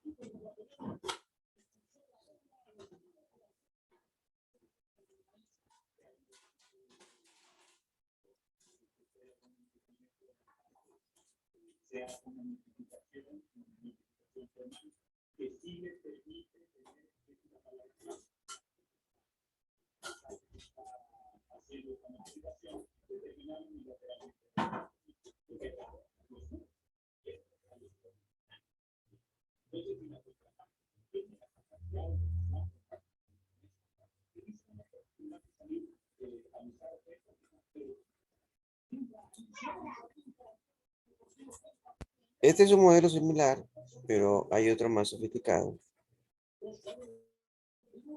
Ya. Este modelito, ¿qué es lo que tiene?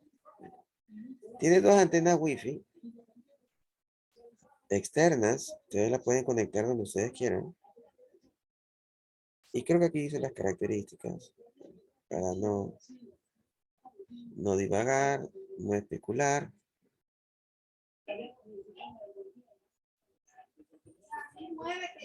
Vamos a ver.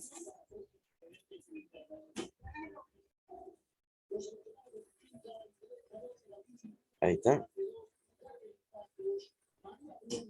Quiero ver la parte frontal. Ahí está la parte frontal.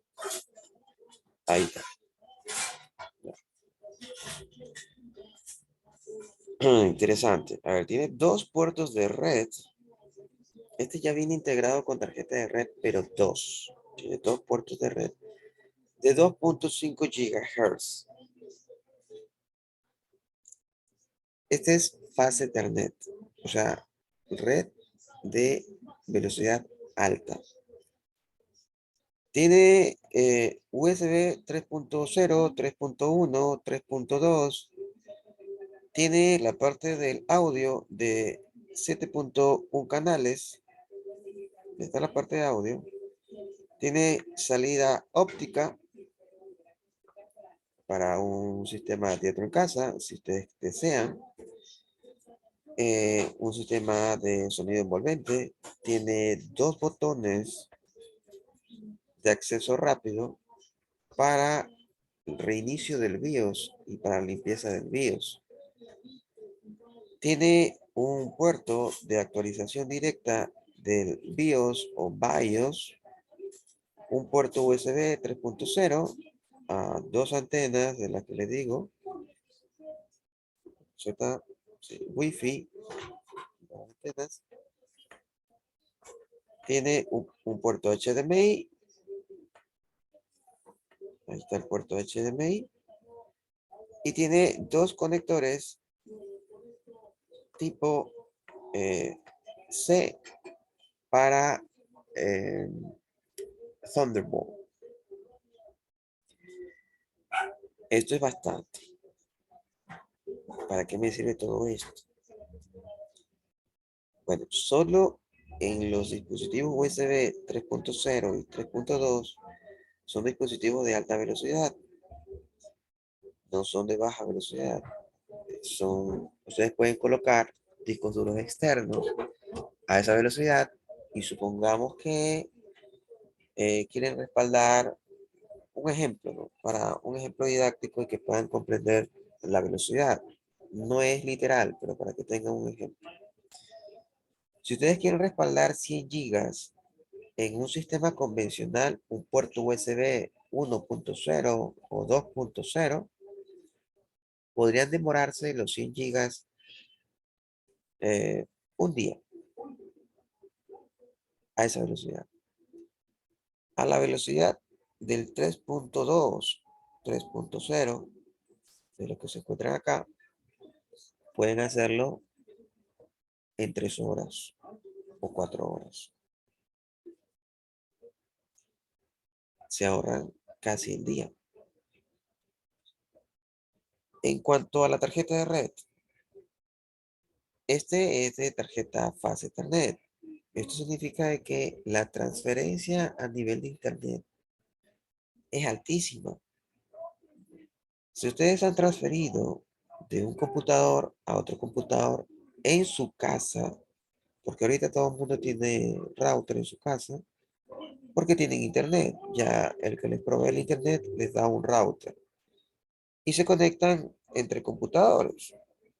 No sé si lo han hecho en su casa, pero les permite conectarse entre computadores. Y no solo de forma inalámbrica, sino por cable de red, a través del router que le facilita el operador de internet, del proveedor de internet. Esta conexión la hacen normalmente a una velocidad de 100 megabits. Puede ser rápido, pero comparado con 2.5 GHz,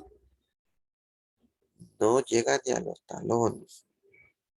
A esto se considera como una red de velocidad alta.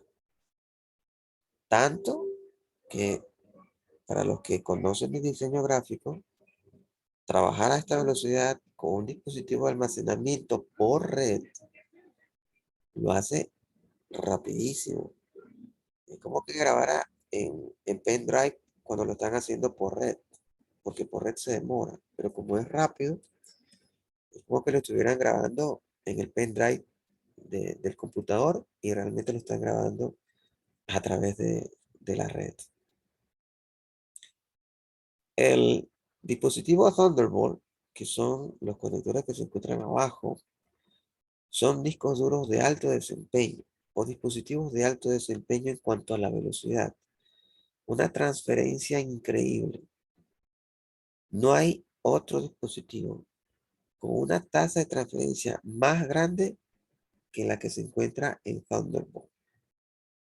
No existe. Thunderbolt tiene una capacidad de transferencia de 5 y de 20 gigas. Y ya lo vamos a ver. Creo que sí nos va a alcanzar el tiempo. Creo. Entonces son velocidades inmensas. Inmensas. Por eso sus costos. Aunque me parece que ya bajó. Pero vamos a seguir viendo. Aparte de eso. Los conectores de Wi-Fi que se encuentran acá, en el peor de los casos, que su red o su computadora esté bastante alejado del router, ustedes pueden conectar antenas auxiliares para amplificar el alcance de la red.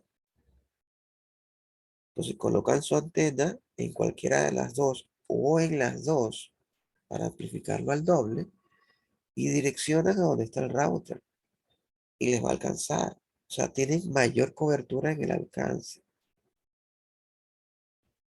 Todo esto lo tiene este mainboard. ¿Qué les parece?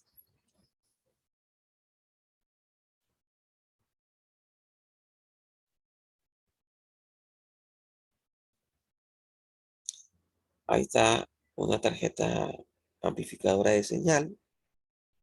Se conectan a los dos y esa es la antenita.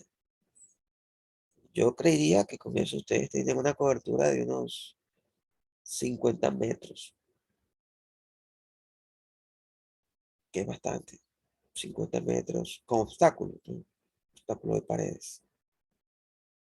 Sí podría llegar a unos 50 metros. Es un mainboard bastante robusto.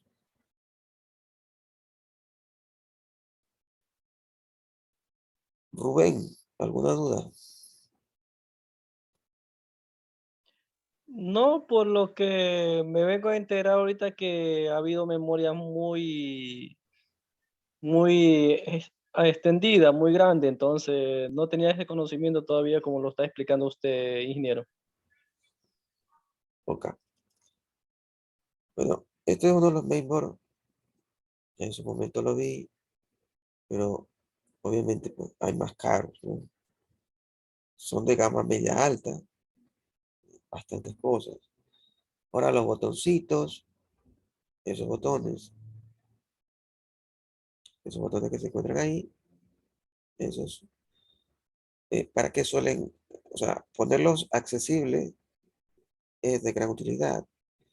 Porque ningún modelo que yo he visto tiene esos botones. El ponerlos accesibles, bueno, trae un pequeño riesgo, pero tampoco son del todo accesibles porque van en la parte de atrás. Casi nadie toca la parte de atrás de un computador.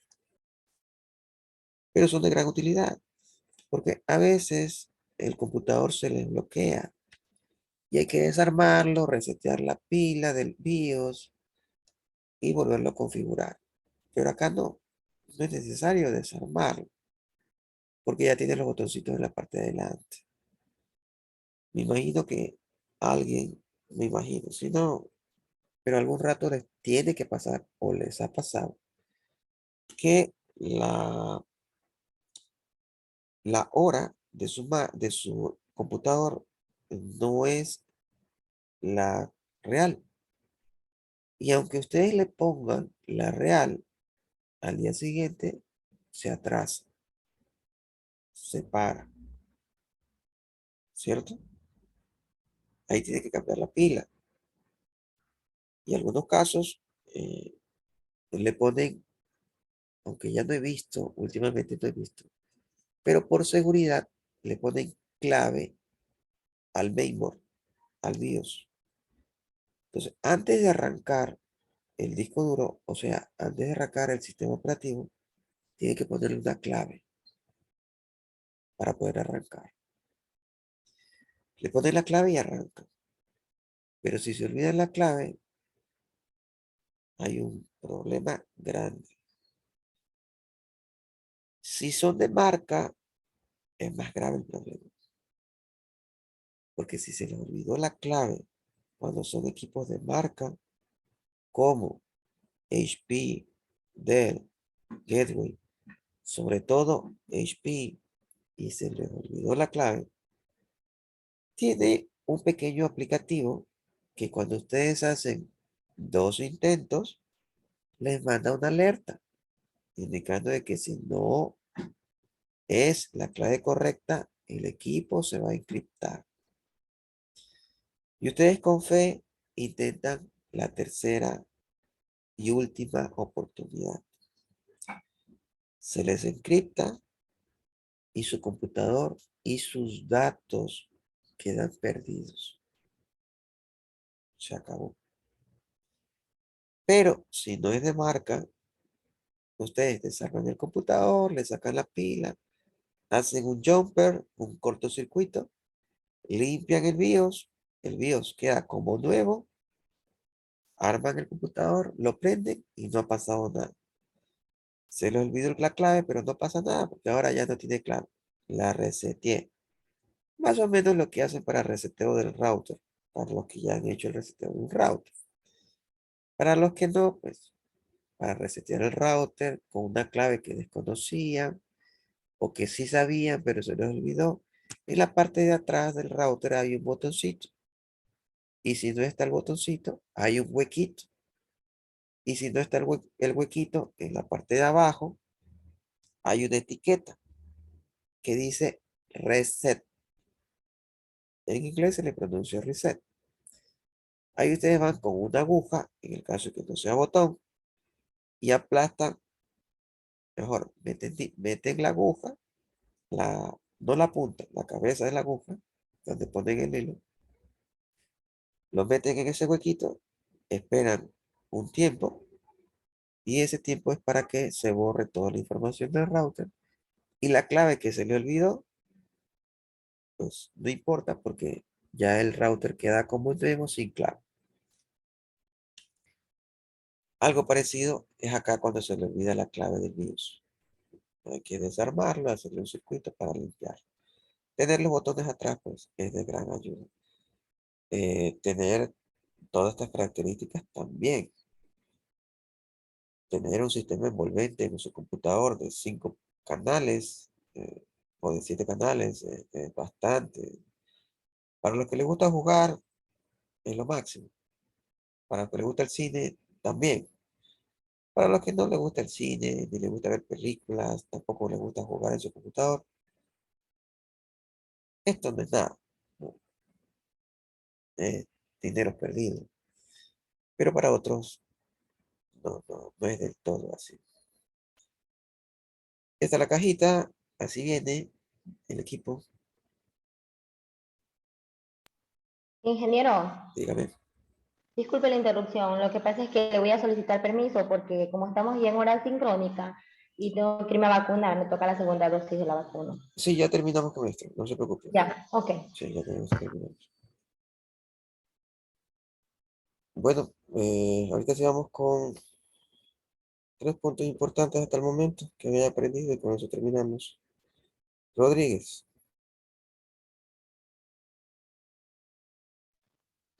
Dígame, ingeniero.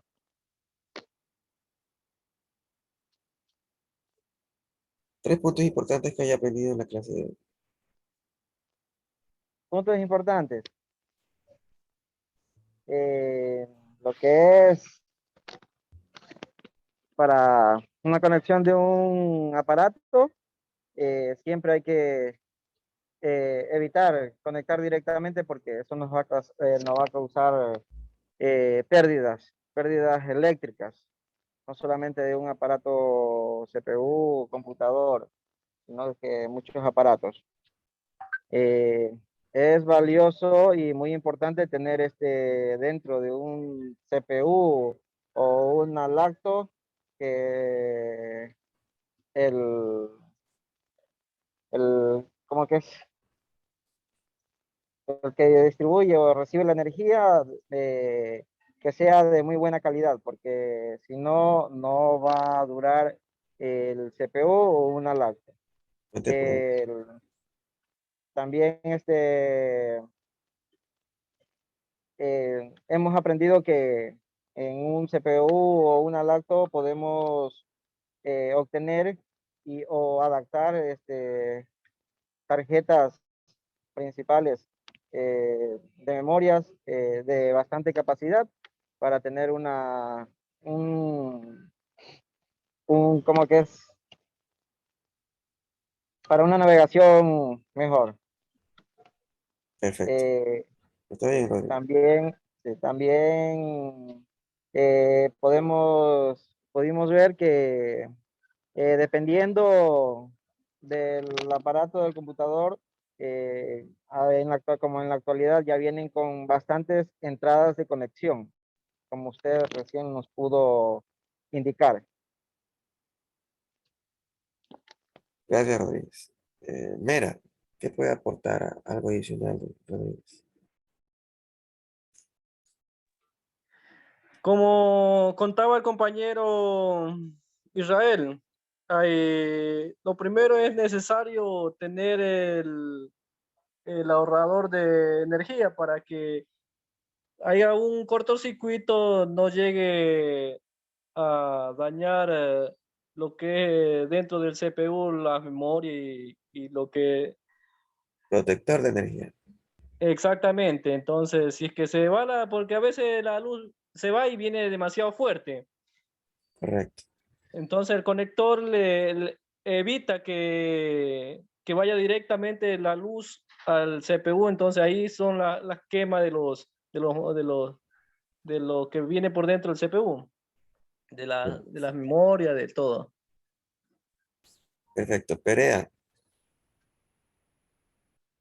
¿Algo más, Perea, que pueda aportar?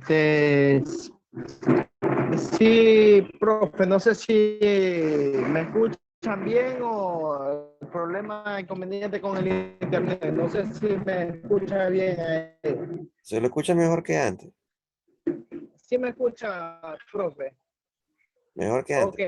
antes. Como funciones de lo que es como funciones de lo que es la computación para lo que he entendido yo en poca las partes que puede interpretar son muy importantes en las funciones del CPU. Como también tenemos lo que son las partes del CPU, la tarjeta de memoria, el procesador, tarjetas gráficas. también el CCD y el el banco de memoria y lo que es memoria RAM. Eso con el pasar del tiempo me imagino que vamos aprendiendo más y en lo poco que puede interpretar sobre el distribuidor de energía, de corriente, como nos supo manifestar usted que son procesadores de energía. Y eso es lo que compacta al sistema del monitor o del distributivo de corriente para que expanda la corriente a diferentes lugares de la computadora. Y es un regulador de voltaje, como por decir el ATX, y también las funciones que nos explicaba del mainboard, el 2.5G, vías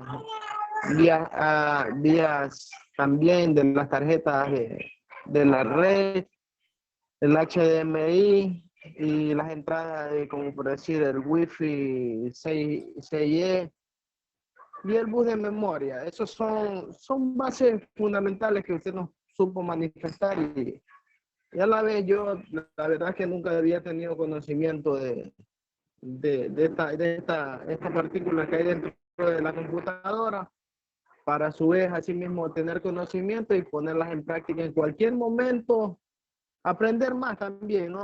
Por eso es lo que yo pude interpretar ahí, profe, de mi parte. Gracias, Pereira. Eso sería todo por mi parte. No sé si me pudo escuchar, profe. Sí, se pudo escuchar. Gracias. Eso sería todo en la clase y nos veríamos ya la próxima semana.